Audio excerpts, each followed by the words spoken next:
Hello everyone, welcome back to another book review video. I hope you all are doing fine and thank you for clicking on today's video. Today I'm going to review the book Man's Search for Meaning by Viktor Frankl. This is a memoir, philosophy, biography, non-fiction self-help book. Also this book is quite popular that you all must have seen this book almost on every platform. So I'm going to give you the spoiler-free review of this book, and before that I'm going to give you the blurb so you know what the story is about. Psychiatrist Viktor Frankl has described life in Nazi death camps and lessons for spiritual survival based on his own experiences and stories from his patients. Frankl argues that we cannot avoid suffering, but we can learn how to cope up with it and find meaning in it and move forward with renewed purpose. He shared the theory known as logotherapy, that a conviction of primary human life is not pleasure but a pursuit of what we find meaningful. And now I'm going to give you the spoiler-free review of the book. I don't usually read non-fiction self-help, but this was a memoir which has philosophy and psychology, and that are something of my interest. And I like this book, and we all have read and seen many things about Holocaust and Nazi concentration camp, but reading them from the perspective of a psychiatrist who himself has lived there gives us a different point of view of that whole situation and takes us deeper into the psychology of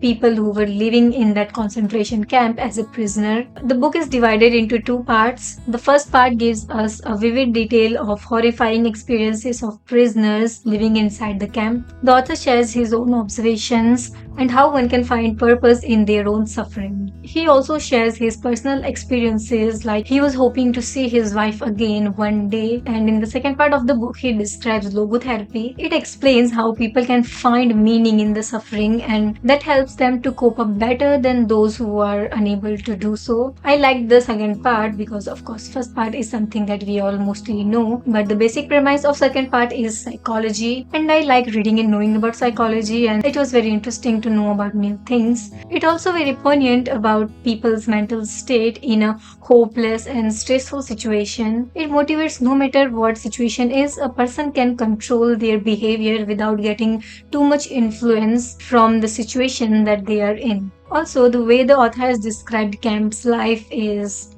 great. It lets us dive deeper into the life and mental state of the prisoners and how they had that hope that one day they will get out of the concentration camp and meet their family and friends. That hope helped them get through that horrible camp life. Even though the future was uncertain for them, they still have that hope that they will get out one day. Even though we know many things about the camp, still reading about it from someone who has lived there makes you feel that as if you are reading it for the first time again. I will recommend this to people who are interested in reading about Nazi camp, and especially those who are interested in knowing about Viktor Frankl's logotherapy and or are interested in the subject psychology. I don't know what else to say about this book, and I haven't rated it. For my personal rating, which I mostly do for my all books, and I also share them with you all, I have rated this book too, but I don't want to share it. Yeah, that's it for this book review, and I hope you found it helpful. And if you have already read this book, then do let me know that in the comment section. For written reviews, book recommendation, and stories and poems that are written by me, you can check out my book blog. And to connect with me, you can follow me on my Instagram. I'm very much active there. So see you in the next video. Till then, stay safe, stay healthy, and read as many book you want and can. And bye bye.